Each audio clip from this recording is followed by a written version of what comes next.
കേരളം PM-ശ്രീ പദ്ധതിയിൽ ഒപ്പിട്ടതോടനുബന്ധിച്ചുള്ള കോലാഹലങ്ങൾ നടക്കുകയാണല്ലോ. അതായത് PM-ശ്രീ പദ്ധതി കേന്ദ്ര ഭരണകൂടത്തിൻ്റെ നയങ്ങൾ സംസ്ഥാനങ്ങൾക്കുമേൽ നടപ്പിലാക്കാനുള്ള ഒരു പദ്ധതിയായിട്ടാണ് പൊതുവെ കാണുന്നത്, അഭിപ്രായം കേൾക്കുന്നത്. അതായത് കേന്ദ്ര ഭരണകൂടത്തിൻ്റെ പദ്ധതി എന്ന് വെച്ചാൽ RSSൻ്റെ പദ്ധതി എന്നും അതിന് വ്യാഖ്യാനമുണ്ട്. അതായത് PM-ശ്രീ പദ്ധതിയിൽ ഒപ്പിടുക എന്നുള്ളത് കേരളത്തിലെ വിദ്യാലയങ്ങളിൽ RSSൻ്റെ അജണ്ട നടപ്പിലാക്കാനുള്ള കരാർ ഒപ്പിടുക എന്നാണ് എതിരാളികൾ പറഞ്ഞു വരുത്തുന്നത്. അത് ഒപ്പിട്ട ഇടതുപക്ഷ സർക്കാരാവട്ടെ PM-ശ്രീ പദ്ധതിയിൽ ഒപ്പിടുന്നതിലൂടെ കേരള വിദ്യാഭ്യാസ രംഗത്തിന് ലഭിക്കാനുള്ള സാമ്പത്തിക നേട്ടങ്ങളെക്കുറിച്ചാണ് അവർ പറയുന്നത്. അത് ഒരിക്കലും ഒരു കേരളത്തിൻ്റെ ഇടതുപക്ഷ സ്വഭാവത്തിൽ നിന്നുള്ള ഒളിച്ചുപോക്കോ അതിലുള്ള വഴിപിരിയലോ അല്ല. അത് തീർച്ചയായും PM-ശ്രീ പദ്ധതി ഉദ്ദേശിക്കുന്ന മറ്റ് NEP-യിലൂടെ കടത്തിവിടാൻ ഉദ്ദേശിക്കുന്ന കാര്യങ്ങളെയൊന്നും അവരനുസരിക്കില്ല. അവർ അതിലൂടെ ലഭിക്കുന്ന സാമ്പത്തിക നേട്ടം മാത്രം മുതലാക്കി ബാക്കി സ്വന്തം ഇഷ്ടത്തിന് നടത്തും എന്നാണ് അവകാശപ്പെടുന്നത്. അത് നടക്കുന്ന കാര്യമാണെന്ന് തോന്നുന്നില്ല. ഏതായാലും ഇത്രമേൽ ഭയപ്പെടാനുള്ള ഒരു പദ്ധതിയാണോ നാഷണൽ എഡ്യൂക്കേഷൻ പോളിസി എന്നുള്ളതാണ് പിന്നീടുള്ള പ്രശ്നം. PM-ശ്രീ പദ്ധതിയിലൂടെ നാഷണൽ എഡ്യൂക്കേഷൻ പോളിസി നടപ്പിലാക്കുക എന്നുള്ളത് ഒരു രഹസ്യമായ ഒരു കാര്യമല്ല. അത് ഇതിനോടകം ഇന്ത്യയിലെ 28 സംസ്ഥാനങ്ങളിലും 8 കേന്ദ്രഭരണ പ്രദേശങ്ങളിലും 3 ഒഴികെ ബാക്കി എല്ലായിടത്തും നടപ്പിലായിട്ടുണ്ടെന്ന് കേൾക്കുന്നു. വെസ്റ്റ് ബംഗാൾ, തമിഴ്നാട്, കേരളം മാത്രമാണ് അതിൽ നിന്ന് മാറി നിന്നിരുന്നത്. ഇപ്പോൾ കേരളവും അതിൽ ഒപ്പിട്ടു എന്നാണ് കേൾക്കുന്നത്. ഏതായാലും കേരളത്തിന് പുറത്ത് കോൺഗ്രസ് ഭരിക്കുന്ന സംസ്ഥാനങ്ങളിലെല്ലാം ഇത് നടപ്പിലാക്കിയിട്ടുണ്ടെന്ന് കേൾക്കുന്നു. ആ നിലക്ക് എന്തുകൊണ്ട് കേരളത്തിലെ ഇടതുപക്ഷ സർക്കാരിനെ നടപ്പിലാക്കിക്കൂടാ? അത് എങ്ങനെ RSSുമായിട്ടുള്ള ഒത്തുകളിയാകും എന്നൊക്കെയാണ് ചോദ്യങ്ങൾ. ഈ ചോദ്യങ്ങളുടെ യുക്തിയിലേക്കോ ന്യായത്തിലേക്കോ കടക്കാതെ എങ്ങനെയായാലും ഒരു കേന്ദ്ര പദ്ധതി സംസ്ഥാനങ്ങൾക്കുമേൽ കൊണ്ടുവരുമ്പോൾ അതിൽ സംസ്ഥാനങ്ങളുടെ താല്പര്യങ്ങളിൽ ചിലതൊക്കെ ബലികൊടുക്കേണ്ടതായി വരും എന്ന് നമുക്ക് ഊഹിക്കാവുന്നതാണ്. ഇന്നേ വരെയുള്ള സ്വാതന്ത്ര്യാനന്തര ഇന്ത്യയിൽ കേന്ദ്രവും സംസ്ഥാനങ്ങളും തമ്മിലുള്ള ബന്ധത്തിൽ ഇത് നമുക്ക് ദൃശ്യമായിട്ടുണ്ട്. അതായത് ഒരു നാഷണൽ എഡ്യൂക്കേഷൻ പോളിസി ആയാലും മറ്റേതൊരു കാര്യമായാലും കേന്ദ്ര സംസ്ഥാന ബന്ധങ്ങൾ ഒരു അഴിച്ചുപണിക്ക് അഴിച്ചുപണി ആവശ്യപ്പെടാൻ തുടങ്ങിയിട്ട് കാലമേറെയായി. എന്ന് വെച്ചാൽ ഒരു ഫെഡറൽ സംവിധാനത്തിൽ കേന്ദ്ര ഭരണകൂടവും സംസ്ഥാന ഭരണകൂടങ്ങളും തമ്മിൽ വളരെ ആരോഗ്യകരമായ ഒരു ബന്ധമാണ് ആവശ്യം. പക്ഷേ ഇന്നേ വരെ ഇന്ത്യയിൽ നെഹ്റുവിൻ്റെ കാലം തൊട്ട് ഇങ്ങോട്ട് കേന്ദ്ര സംസ്ഥാന ബന്ധങ്ങളിൽ അസ്വാരസ്യങ്ങൾ പുത്തരിയല്ല, പതിവാണ്. മാത്രമല്ല കേന്ദ്രത്തിൻ്റെ കയ്യിലുള്ള ഏറ്റവും വലിയൊരു ഘടകം 356 വകുപ്പ് സംസ്ഥാനങ്ങളെ പിരിച്ചുവിടാനുള്ള അധികാരം അതുമുണ്ട്. ഈ ഘട്ടത്തിൽ നമുക്ക് മറ്റ് ഏതൊക്കെ രാജ്യങ്ങളിലാണ് ഇങ്ങനെ ഫെഡറൽ സംവിധാനമുള്ളത്, സ്റ്റേറ്റുകളും കേന്ദ്രവും 2 ഭരണകൂടങ്ങൾ സഹകരിച്ച് മുന്നോട്ട് പോയിക്കൊണ്ടിരിക്കുന്നത് എന്ന് ആലോചിച്ചാൽ അതിൽ ഏറ്റവും ആദ്യം നമ്മുടെ മുമ്പിലെത്തുക യുണൈറ്റഡ് സ്റ്റേറ്റ്സ് ഓഫ് അമേരിക്ക തന്നെയാണ്. അമേരിക്കയിലേത് ഒരു കമ്മിങ് ടുഗെദർ ഫെഡറേഷനാണ്, സ്റ്റേറ്റുകളുടെ കമ്മിങ് ടുഗെദർ ഫെഡറേഷൻ. അതേസമയം ഇന്ത്യയുടേതാവട്ടെ ഹോൾഡിംഗ് ടുഗെദർ ഫെഡറേഷനാണ്. ഇവർ രണ്ടും തമ്മിൽ എന്താണ് വ്യത്യാസം എന്ന് വെച്ചാൽ അമേരിക്കൻ സ്റ്റേറ്റ് കേന്ദ്ര ബന്ധത്തിൽ സ്റ്റേറ്റുകൾക്ക് വലിയ അധികാരമുണ്ട്, അവർക്ക് സ്വതന്ത്ര അധികാരമുണ്ട്, സ്വന്തമായി സുപ്രീം കോടതികളുണ്ട്. മാത്രമല്ല കോൺസ്റ്റിറ്റ്യൂഷൻ തന്നെ അവർക്ക് അവരുടേതായിട്ടുണ്ട്. കേന്ദ്രത്തിനാകെ കൂടി അവരുടെ ഡിഫൻസ്, മറ്റ് പ്രസിഡൻഷ്യൽ എലക്ഷൻ തുടങ്ങിയ അധികാരങ്ങളല്ലാതെ സംസ്ഥാനങ്ങളുടെ അധികാരങ്ങളിൽ അല്പം പോലും കുറവ് വരുത്താതെയുള്ള ഒരു കൂട്ടായ്മയാണ് അമേരിക്കയിലെ 50 സ്റ്റേറ്റുകളും മറ്റ് 5 അധികാരമില്ലാത്ത അമേരിക്കൻ ഭാഗമായി പ്രവർത്തിക്കുന്ന രാജ്യങ്ങളും സംസ്ഥാനങ്ങളും കൊച്ചു സംസ്ഥാനങ്ങളും. അതേസമയത്ത് ഇന്ത്യയിലാവട്ടെ നമ്മുടെ സംവിധാനത്തിൽ നമ്മുടെ സ്റ്റേറ്റുകൾക്ക് പരമാധികാരമില്ല. പരമാധികാരി നമ്മുടെ കേന്ദ്രം തന്നെയാണ്. അതായത് അതേപോലെ അമേരിക്കയിൽ കേന്ദ്ര ഭരണകൂടത്തിന് അവിടുത്തെ സ്റ്റേറ്റുകൾ ഒന്നിനെയും അധികാരത്തിൽ പിരിച്ചുവിടാൻ സാധ്യമല്ല. അതായത് ഇന്ത്യയിൽ ഏത് സംസ്ഥാനത്തെ വേണമെങ്കിലും ഏത് സമയത്ത് വേണമെങ്കിലും കേന്ദ്ര ഭരണകൂടത്തിന് അവരുടെ തൃപ്തിക്ക് നിരക്കാത്ത കാര്യങ്ങൾ നടക്കുമ്പോൾ പിരിച്ചുവിടാനുള്ള അവകാശമുണ്ട്. പ്രസിഡന്റ് ഭരണം പ്രഖ്യാപിക്കാനുള്ള അധികാരമുണ്ട്. അതാണ് നമ്മുടെ വകുപ്പ് 356 പറയുന്നത്. ഇത് അമേരിക്കയിലില്ല. സ്വതന്ത്രമാണ് അവിടുത്തെ സംസ്ഥാനങ്ങൾ. അതേസമയത്തും അവരുടെ ഫെഡറൽ ബന്ധങ്ങളിൽ ശാസ്ത്രീയമായ എല്ലാ കാര്യങ്ങളും വേണ്ട വിധത്തിൽ നടക്കുന്നുമുണ്ട്. ഇവിടെ പലപ്പോഴും ഒരു സാമ്രാജ്യ ബന്ധമാണ് നമ്മുടെ ഇന്ത്യയിലെ കേന്ദ്ര സംസ്ഥാന ബന്ധങ്ങൾ എന്ന് കാണാം. കേന്ദ്രം ഒരു സാമ്രാജ്യവും നമ്മുടെ സംസ്ഥാനങ്ങൾ അതിൻ്റെ സാമന്ത രാജ്യങ്ങളും എന്ന നിലക്കുള്ള ഒരു രീതി നെഹ്റുവിയൻ കാലം മുതൽക്കിവിടെ കണ്ടുവരുന്നതാണ്. പലപ്പോഴും ഇതിനെതിരെ പ്രധാനമായും തെക്കേ ഇന്ത്യയിൽ നിന്ന് എതിർപ്പുണ്ടായിട്ടുണ്ടെങ്കിലും നെഹ്റു അതിനെല്ലാം അടിച്ചൊതുക്കി എന്ന് തന്നെ പറയാം. അതിൽ പ്രധാനമായിട്ടുള്ളത് ശ്രീ അണ്ണാദുരൈ തമിഴ്നാട്ടിൽ മുഖ്യമന്ത്രി ആയിരിക്കുമ്പോൾ അദ്ദേഹം ഒരു അഭിപ്രായം പറയുകയുണ്ടായി തമിഴിൽ. അതായത് വടക്ക് വളർகிறது തെക്ക് തേയ്கிறது എന്ന് വെച്ചാൽ വടക്ക് വളരുകയും തെക്ക് തേഞ്ഞു പോവുകയും തേഞ്ഞില്ലാതാവുകയുമാണ് ചെയ്യുന്നത് എന്നായിരുന്നു അദ്ദേഹത്തിൻ്റെ അഭിപ്രായം. അതിന് കാരണം കേന്ദ്ര സംസ്ഥാന ബന്ധങ്ങളിലെ അശാസ്ത്രീയതയും അനീതിയുമാണ് കാരണമെന്നും അദ്ദേഹം ചൂണ്ടിക്കാട്ടി. അതിൻ്റെ പേരിൽ ഒരു പടി കൂടി കടന്ന് സൗത്ത് ഇന്ത്യയെ തനി രാജ്യമാക്കേണ്ടതിൻ്റെ ഒരു ആവശ്യകത പോലും അദ്ദേഹം ഊന്നൽ കൊടുക്കുകയുണ്ടായി. അത് തിരിച്ചറിഞ്ഞ നെഹ്റു അദ്ദേഹത്തെ ഭീഷണിപ്പെടുത്തി എന്ന് തന്നെ പറയാം. ആ തീരുമാനത്തിൽ നിന്ന് പിന്തിരിപ്പിച്ചത് അങ്ങനെയാണ് സൗത്ത് ഇന്ത്യൻ സ്റ്റേറ്റുകളുടെ ഒരു രൂപീകരണം മാറ്റിവെക്കപ്പെട്ടത്. ഇന്നും ഈ 2025 ഭരണകൂടം നെഹ്റുവിൻ്റേതല്ലെങ്കിലും ഇന്നും സംസ്ഥാനങ്ങൾ സാമന്ത രാജ്യങ്ങളെ പോലെയാണ് പെരുമാറേണ്ടി വരുന്നത്. സ്റ്റേറ്റുകൾക്ക് ഇടയിൽ നീതി വേണ്ടത്ര നടപ്പിലാവുന്നില്ല. ഉദാഹരണത്തിന് ഒരു സ്റ്റേറ്റിൽ ഒരു പ്രകൃതി ദുരന്തമോ മറ്റോ ഉണ്ടാകുമ്പോൾ ആവശ്യമായ സഹായങ്ങൾ കേന്ദ്രം എത്തിക്കുന്നതിൽ വീഴ്ച വരുത്തുന്നു. അവരുടെ ഭരണകൂടങ്ങൾ നയിക്കുന്ന സംസ്ഥാനങ്ങളാണെങ്കിൽ അവർ കൈ അയച്ചു കൊടുക്കുകയും സംഭാവന ചെയ്യുകയും ചെയ്യുന്നു. അതേസമയത്ത് അവർക്ക് ഇഷ്ടമില്ലാത്ത ഭരണകൂടങ്ങളുള്ള സംസ്ഥാനങ്ങളിലേക്കാവട്ടെ അവർ അർഹമായ വിഹിതം പോലും സമയത്തിന് നൽകുന്നില്ല, വൈമനസ്യം കാണിക്കുന്നു. അവിടെയാണ് PM ശ്രീ പദ്ധതി നടപ്പിലാക്കുന്നതിലൂടെ വിദ്യാഭ്യാസ രംഗത്തിന് കേന്ദ്ര ഭരണ NEP നാഷണൽ എഡ്യൂക്കേഷൻ പോളിസി അനുസരിച്ച് ഒരു വിഹിതം കിട്ടുമെന്നും ആ വിഹിതത്തിന് വേണ്ടി മാത്രമാണ് ഇത് നാം ഒപ്പിട്ടതെന്നും ഇടതു ഭരണകൂടം പറയുമ്പോഴും തീർച്ചയായും കേന്ദ്രത്തിൽ BJP ഭരണം ആരംഭിച്ചത് മുതൽക്കിങ്ങോട്ട് വിദ്യാഭ്യാസ മേഖലയെ കാവ്യവൽക്കരിക്കാനുള്ള ഒളിഞ്ഞും തെളിഞ്ഞുമുള്ള ശ്രമങ്ങൾ അവർ നടത്തിയിട്ടുണ്ട് എന്നുള്ളത് അവർ പോലും നിഷേധിക്കുന്ന കാര്യമല്ല, അവർ അംഗീകരിക്കുന്ന കാര്യം തന്നെയാണത്. അത് രാജ്യത്തിൻ്റെ ബഹുസ്വരതയ്ക്ക് എത്രമാത്രം പോറലേൽപ്പിക്കും എന്നതിനെക്കുറിച്ച് നമുക്ക് ഇനിയും അനുഭവപ്പെടാനിരിക്കുന്നതേ ഉള്ളൂ. ഇപ്പോൾ തന്നെ കുറേയൊക്കെ അനുഭവങ്ങളുണ്ടെങ്കിലും ഈ അവസ്ഥയിലാണ് ഇടതുപക്ഷത്തെ പോലെ ഒരു സർക്കാർ ഇത്തരമൊരു പദ്ധതിക്ക് കൂട്ടുനിന്ന് അതിനെ അംഗീകരിച്ച് അതിനൊപ്പിട്ട് ഏതാനും ചില്ലിക്കാശിന് വേണ്ടി അതിൻ്റെ പിന്നാലെ പോകുന്നത്, അതിനോട് സഹകരിക്കുന്നത് എന്നാണ് കോൺഗ്രസ് ഉൾപ്പെടെയുള്ളവരുടെ കേരളത്തിലെ പ്രതിഷേധം. അതേസമയത്ത് കേരളത്തിന് പുറത്തുള്ള കോൺഗ്രസ് ഭരണകൂടങ്ങൾ ഇത് എന്നോ നടപ്പിലാക്കുകയും ചെയ്തു.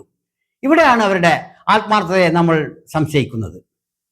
കാരണം ഈ സംസ്ഥാനത്ത് ഇടതുപക്ഷം PMC ഒപ്പിടുമ്പോൾ ഒരു നയവും സ്വന്തം സർക്കാരുകൾ കേരളത്തിന് പുറത്ത് കർണാടക പോലെയുള്ള രാജസ്ഥാൻ പോലെയുള്ള സംസ്ഥാനങ്ങളിൽ ഈ പദ്ധതി അംഗീകരിച്ചപ്പോൾ, കോൺഗ്രസ് ഗവൺമെന്റുകൾ അംഗീകരിച്ചപ്പോൾ അവിടെയുള്ള നയം മറ്റൊന്നും ആകുന്നത് ഒരു ഉചിതമായ കാര്യം, ഒരു നാഷണൽ പാർട്ടിക്ക് ചേർന്ന കാര്യമല്ല എന്ന് തന്നെ പറയാം.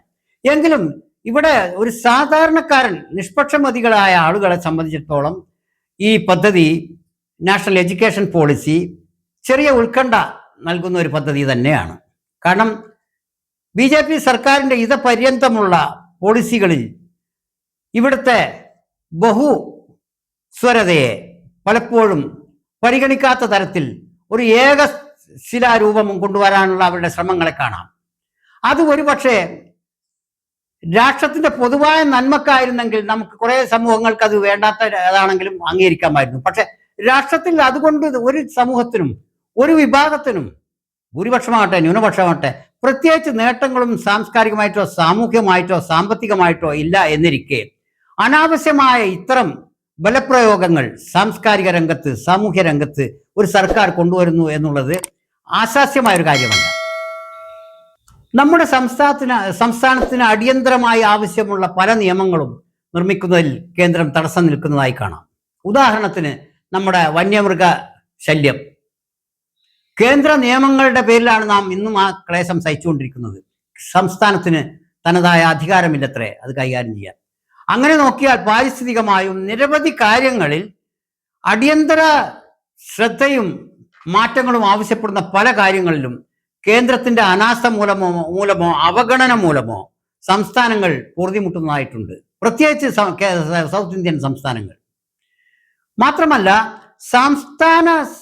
കേന്ദ്ര സംസ്ഥാന ബന്ധങ്ങളിൽ എപ്പോഴും ഒരു വലിയേട്ടൻ മേൽക്കൈ വടക്കേ ഇന്ത്യക്ക് നൽകുന്നില്ലേ എന്ന് ഇപ്പോൾ BJPയുടെ കാലത്ത് മാത്രമല്ല നെഹ്റുവിയൻ കാലം മുതൽക്ക് നമുക്ക് തോന്നിയതാണ്, അനുഭവപ്പെടുന്നതാണത്.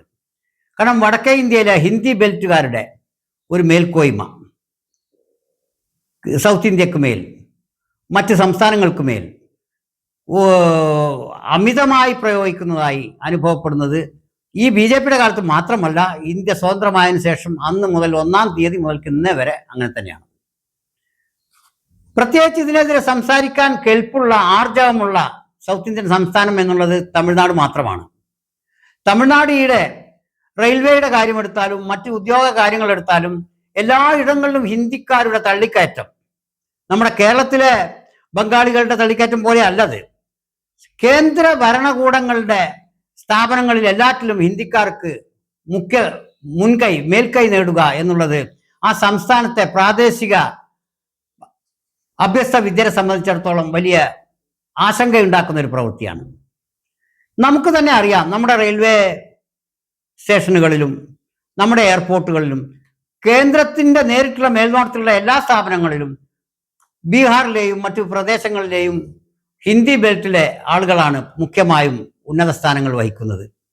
അത് നമ്മുടെ എല്ലാ സംവിധാനങ്ങളിലും കാണാം. പോലീസ് മുതൽ പട്ടാളം മുതൽ എല്ലായിടത്തും ഈ ഹിന്ദി മേൽക്കോയ്മ, നോർത്ത് ഇന്ത്യൻ മേൽക്കോയ്മ, അധീശത്വം അത് നമുക്ക് വളരെ സ്പഷ്ടമാണ്, വളരെ വ്യക്തമാണത്, അതൊരു രഹസ്യമല്ല. ഈ അവസ്ഥയിലാണ് PMC മാത്രമല്ല, അതൊരു എടുത്തു പറയാവുന്ന ഒരു കാര്യം മാത്രമല്ല, അങ്ങേയറ്റം ആപൽക്കരമായ പല കാര്യങ്ങളും ഇപ്പം നമ്മുടെ തെരുവുനായ ശല്യത്തിൽ പോലും കേന്ദ്രത്തിന്റെ ഇടപെടലുണ്ട്. കേന്ദ്രത്തെ ഭയപ്പെട്ടാണ് സംസ്ഥാനങ്ങൾക്കോ പഞ്ചായത്തുകൾക്കോ അതിൽ കാര്യക്ഷമമായി സമൂഹത്തിന് ഗുണകരമായ രീതിയിലുള്ള പരിഷ്കാരങ്ങളോ നടപടികളോ കൈക്കൊള്ളാൻ കഴിയാതെ പോകുന്നത് എന്നുള്ളത് എത്രമാത്രം ഭയാനകമാണ് എന്ന് ഓർക്കുമ്പോഴാണ് നമ്മുടെ കേന്ദ്ര സംസ്ഥാന ബന്ധങ്ങൾ എത്ര പ്രാകൃതവും പഴഞ്ചനും നീതിക്ക് നിരക്കാത്തതുമാണ് ചില മേഖലകളിലെങ്കിലും എന്ന് നമുക്ക് തോന്നിപ്പോകുന്നത്. ഇതിനുവേണ്ടി ഒരു നല്ല മികച്ച ഒരു ഇന്ത്യ, ഒരു ഫെഡറൽ ഇന്ത്യക്ക് വേണ്ടി നമുക്ക് കേന്ദ്ര സംസ്ഥാന ബന്ധങ്ങളിൽ അമേരിക്കയെ അതേപടി കോപ്പി അടിക്കണമെന്നല്ല പറയുന്നത്. പക്ഷേ ഇതേപോലെ സംസ്ഥാനങ്ങൾ ബഹു സ്വരതയുള്ള സംസ്ഥാനങ്ങളുടെ ഒരു കൂട്ടായ്മ രൂപീകരിക്കുമ്പോൾ ഓരോരുത്തരുടെയും താല്പര്യങ്ങളെ പരിഗണിക്കേണ്ടതായിട്ടുണ്ട്. ഇത് ഏതെങ്കിലും ഒരു വിഭാഗത്തിന്റെ മാത്രം താല്പര്യങ്ങൾ മറ്റു വിഭാഗങ്ങളുടെ മൊത്തം മുകളിൽ അടിച്ചേൽപ്പിക്കുക എന്ന ഒരു നയം BJP കൊണ്ടുവന്നാണെന്ന് അവരെ കുറ്റപ്പെടുത്താനാവില്ല. നമുക്ക് കോൺഗ്രസ് കൊണ്ടുവന്നാണ്. വീണ്ടും ഇനി BJP ഇറങ്ങിയ കോൺഗ്രസ് കയറാൻ കാത്തിരിക്കുകയാണ്. അവരിത് കൂടുതൽ ശക്തിപ്പെടുത്തുകയല്ലാതെ അതിൽ ശാസ്ത്രീയമായ കാലാനുസൃതമായ പരിഷ്കാരങ്ങൾ കൊണ്ടുവരും എന്നുള്ളതിനെ കുറിച്ച് യാതൊരു പ്രതീക്ഷയും ഇന്ത്യയിലെ ഒരാൾക്കുമില്ല, ഒരു വിഭാഗത്തിനുമില്ല. കോൺഗ്രസിനെ അനുകൂലിക്കുന്നവർക്കുമില്ല, പ്രതികൂലിക്കുന്നവർക്കുമില്ല. അനേകം നാട്ടുരാജ്യങ്ങൾ ചേർന്ന ഇതാണ് നമ്മുടെ ഈ ഉപഭൂഖണ്ഡത്തിലെ ഭാരതം അഥവാ ഇന്ത്യ എന്ന ഈ രാജ്യം. ഈ നാട്ടുരാജ്യങ്ങളിൽ പലതും തികഞ്ഞ ബലപ്രയോഗത്തിലൂടെയും ഭീഷണിയിലൂടെയും നാം ഒന്നിപ്പിച്ചത്. അത് നല്ല കാര്യം തന്നെ, അതിനെ ചീത്തയെന്ന് പറയാനാവില്ല. അതിൽ നമ്മുടെ രാഷ്ട്രത്തെ വെട്ടിമുറിച്ചുകൊണ്ട് പാകിസ്ഥാൻ വേറിട്ട് പോയത് തന്നെ നമ്മുടെ രാഷ്ട്രത്തിന് വലിയ അപകടവും നഷ്ടവും ക്ലേശവും വരുത്തി വെച്ചിട്ടുണ്ട്. ഇന്നും അത് അനുഭവിച്ചുകൊണ്ടിരിക്കുകയാണ് നാം. കാരണം ഒരു നിത്യശത്രുവിനെ നമ്മുടെ ഉമ്മറത്ത് സ്ഥാപിച്ചതുപോലെയായി പാകിസ്ഥാന്റെ രൂപീകരണം. ഏതായാലും അതെന്തെങ്കിലും ആവട്ടെ, ആ വിഷയമല്ല ഇപ്പോൾ നമ്മൾ പറയുന്നത്. ബാക്കി വരുന്ന ഈ ഇന്ത്യയുടെ ഈ 28 സംസ്ഥാനങ്ങളും 8 കേന്ദ്രഭരണ പ്രദേശങ്ങളും കേന്ദ്രവുമായി ബന്ധിപ്പിക്കേണ്ട രീതി കുറെ കൂടി ഈ പ്രദേശങ്ങളെ, ഈ 28 സംസ്ഥാനങ്ങളെയും 8 കേന്ദ്രഭരണ പ്രദേശങ്ങളെയും കുറെ കൂടെ മോണോപൊളി, അവർക്ക് കേന്ദ്രത്തിൽ മാത്രം കുത്തകയായി വെക്കാതെ ഇവർക്ക് കൂടി കുറെ കൂടി സ്വാതന്ത്ര്യം അനുവദിക്കുന്ന തരത്തിൽ സംസ്ഥാനങ്ങൾക്ക് കൂടുതൽ അവരുടെ പ്രാദേശിക ആഭ്യന്തര കാര്യങ്ങൾ കുറെ കൂടി സ്വാതന്ത്ര്യം അനുവദിക്കുന്ന തരത്തിൽ അഴിച്ചു പണിയേണ്ടതാണ് എന്ന് ചിന്തിക്കാത്ത ആധുനിക കാലത്തെ രാഷ്ട്രീയ നിലപാടുകളിൽ അവബോധമുള്ള ഒരാൾക്കും പറയാനാവില്ല. അത് അഴിച്ചുപണി ആവശ്യമാണെന്ന് ആർക്കും പറയാനാവുകയുള്ളൂ. ഇതിനർത്ഥം ഇന്ത്യയെ ഛിന്ന ഭിന്നമാക്കണമെന്നോ ഇന്ത്യയെ പിളർക്കണമെന്നോ ഇന്ത്യയിൽ വിദേശിക ശക്തികൾക്ക് നയങ്ങൾ അടിച്ചേൽപ്പിക്കണമെന്നോ ഒന്നുമല്ല. ഇന്ത്യയെ കൂടുതൽ ശക്തിപ്പെടുത്തുന്നതിന്റെ ഭാഗമായിട്ടാണ് ഓരോ സംസ്ഥാനങ്ങൾ ടു കേന്ദ്രവും ഓരോ സംസ്ഥാനങ്ങൾ പരസ്പരവും ഉള്ള ബന്ധം കൂടുതൽ ശാസ്ത്രീയവും മാനവികവുമാവുന്നതോടുകൂടി ഇവർക്കിടയിലെ സംഘർഷങ്ങളും മറ്റ് ആഭ്യന്തര കലാപങ്ങൾക്കുമുള്ള സാധ്യത തുലോം ഇല്ലാതായിത്തീരും. ഇതാണ് ഇതിന്റെ ഉദ്ദേശം. അതായത് കേന്ദ്ര സംസ്ഥാന ബന്ധങ്ങൾക്കൊപ്പം സംസ്ഥാനങ്ങൾ തമ്മിലുള്ള ബന്ധവും കൂടുതൽ ശാസ്ത്രീയവും ആധുനികവും മാനവികവുമാകുന്നതോടുകൂടി രാഷ്ട്രം കൂടുതൽ കെട്ടുറപ്പുള്ളതായിത്തീരുകയാണ് ചെയ്യുക. അത് രാഷ്ട്രത്തിന്റെ പുരോഗതിയില് വലിയ സംഭാവനകൾ അർപ്പിക്കാൻ പര്യാപ്തമാവും. ഇന്നത്തെ അവസ്ഥയിൽ കേന്ദ്രം വടക്കേ ഇന്ത്യയിലെ ഏതോ നിരവധി സംസ്ഥാനങ്ങളുടെ നിശ്ചലാവസ്ഥയുള്ള സാമ്പത്തിക രംഗത്തും മറ്റു തരത്തിലുമുള്ള അവരുടെ നിശ്ചലാവസ്ഥയെ അതേപടി ചൂഷണം ചെയ്തുകൊണ്ട് വോട്ട് ബാങ്കായി നിലനിർത്തിക്കൊണ്ട് അവർക്ക് വേണ്ട വിഭവ സമ്പത്ത് സൗത്ത് ഇന്ത്യൻ സംസ്ഥാനങ്ങൾ ഉണ്ടാക്കുന്ന വിഭവശേഷി അവർക്ക് കൂടി ഉപയോഗപ്പെടുത്തുക, ഇവർക്ക് അത് നഷ്ടപ്പെടുത്തുക, ഇവർക്ക് അർഹമായത് കൂടി കൊടുക്കാതിരിക്കുക എന്നതാണ് ഇന്നത്തെ നില. ഈ നില തുടരുന്നതിൽ ദോഷമുണ്ട്. ഇവർക്കെതിരെ സംസ്ഥാനങ്ങൾക്കെതിരെ പ്രയോഗിക്കാനുള്ള 356 തന്നെ നമ്മൾ കാലാനുസൃതമായ മാറ്റങ്ങൾക്ക് വിധേയമാക്കണം.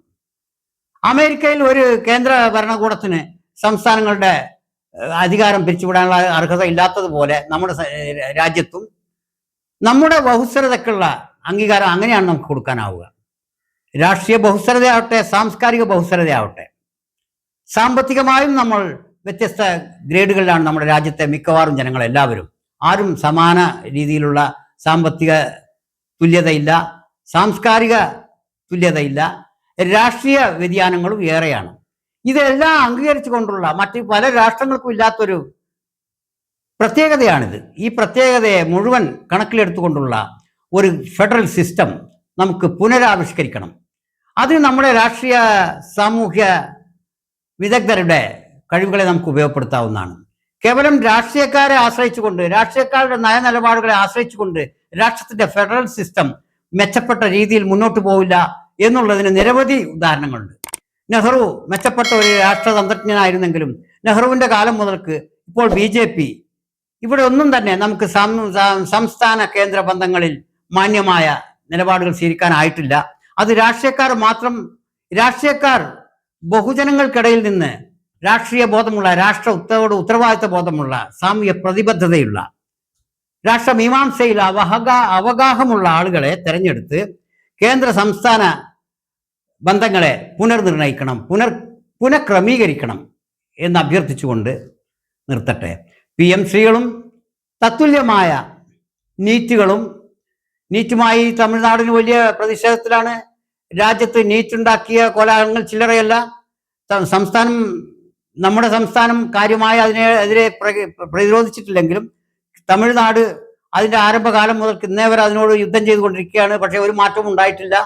നീറ്റ് എന്ന നമ്മുടെ മെഡിക്കൽ വിദ്യാഭ്യാസവുമായി ബന്ധപ്പെട്ട ആ ദേശീയ പരീക്ഷയും അതോടനുസരിച്ച നിയമാവലികളും സംസ്ഥാനങ്ങൾക്ക്, പ്രത്യേകിച്ച് സൗത്ത് ഇന്ത്യൻ സംസ്ഥാനങ്ങൾക്ക്, അതിൽ തന്നെ പ്രത്യേകിച്ച് തമിഴ്നാട്ടുകാർക്ക് ഉൾക്കൊള്ളാനാവാതെ അവർ കലഹിച്ചുകൊണ്ടിരിക്കുകയാണ്. അതിനിടക്കാണ് ഇപ്പോൾ PMC നമ്മുടെ ശ്രദ്ധയിലേക്ക് പുതുതായി വന്ന ഒരു ആശയമല്ലെങ്കിലും കേരളം ഒപ്പിട്ടതോടുകൂടിയാണ് ഇത് നമ്മുടെ ശ്രദ്ധയിലേക്കും ചർച്ചയിലേക്കും വീണ്ടും കടന്നു വന്നത്. അപ്പോൾ നമ്മുടെ നന്മയും ഗുണകാംക്ഷയുമാണ് ഇതിന് പിന്നിലെങ്കിൽ തീർച്ചയായും നമുക്ക് കേന്ദ്രത്തിന്റെ പദ്ധതിയായാലും സംസ്ഥാനത്തിന്റെ പദ്ധതിയായാലും ഇരു കൈയും നീട്ടി സ്വീകരിക്കാവുന്നതാണ്. പക്ഷേ ഗൂഢോദ്ദേശങ്ങളോടുകൂടി ഒരു പ്രത്യേക രാഷ്ട്രീയ പാർട്ടി അവരുടെ ഗൂഢലക്ഷ്യങ്ങൾ മറ്റുള്ളവരുടെ മേൽ അടിച്ചേൽപ്പിക്കാനുള്ള ഗൂഢതന്ത്രത്തിന്റെ ഭാഗമായി അവതരിപ്പിക്കുന്ന പദ്ധതികളും നിയമങ്ങളും കൊണ്ടുവരുന്ന ബില്ലുകളും സൂക്ഷ്മതയോടെ അല്ലാതെ കൈകാര്യം ചെയ്താൽ പിൽക്കാലത്ത് ഖേദിക്കേണ്ടതായി വരും എന്ന ഒരു മുന്നറിയിപ്പ് കൂടി ഈ PM ശ്രീ പദ്ധതിയുടെ ഒപ്പിടലിൽ നമ്മെ ഓർമ്മിപ്പിക്കുന്നുണ്ട്. ഇത്ര കടുത്ത ഇടതുപക്ഷ ചിന്താഗതിയുള്ള ഒരു ഭരണകൂടമായിട്ടും PMC പോലെയുള്ള ഒരു പദ്ധതിയിൽ വളരെ രഹസ്യാത്മകതയോടുകൂടി ഒപ്പിട്ട് സഹകരിക്കാൻ ശ്രമിക്കുന്നു എന്നുള്ളത് സാധാരണ നിലയിൽ സെക്യുലർ മൈൻഡുള്ള ആളുകൾക്ക് ആശങ്ക ഉണ്ടാക്കുന്നത് ഒരു അതിശയിപ്പിക്കുന്ന കാര്യമല്ല, സ്വാഭാവികമാണ്. അതായത് രാഷ്ട്രത്തിന്റെ ഭരണം കൈയാളുന്ന രാഷ്ട്രീയ പാർട്ടികൾ വ്യത്യസ്ത പാർട്ടികൾ കൈയാളി എന്ന് വരാം. പക്ഷെ ആ ഓരോ പാർട്ടികളും രാഷ്ട്രത്തിന്റെ സാംസ്കാരിക രംഗത്തെ താറുമാറാക്കാൻ അനുവദിക്കപ്പെട്ടുകൂടാ. അതായത് ഒരു രാഷ്ട്രത്തിന്റെ മഹത്തായ പൈതൃകത്തെയും സനാതന സംസ്കാരത്തെയും അട്ടിമറിക്കാൻ കേവലം ഭരണത്തിലേറുന്ന ഒരു രാഷ്ട്രീയ പാർട്ടിക്ക് പാടില്ലാത്ത വിധം നമ്മുടെ ഭരണഘടനയും അതിൻ്റെ സ്ട്രക്ചറും അതിൻ്റെ കേന്ദ്ര സംസ്ഥാന ബന്ധങ്ങളും മികവുറ്റതാവണം എന്ന ആവശ്യമേ നമുക്കുള്ളൂ.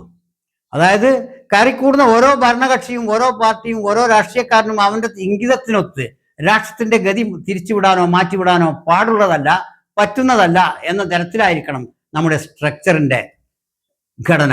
ഇതേ നമ്മൾ ഉദ്ദേശിക്കുന്നുള്ളൂ. എല്ലാവർക്കും രാഷ്ട്രത്തിന് കൂടുതൽ കെട്ടുറപ്പുണ്ടാവട്ടെ എന്ന ആശംസകളോടെ നിർത്തട്ടെ.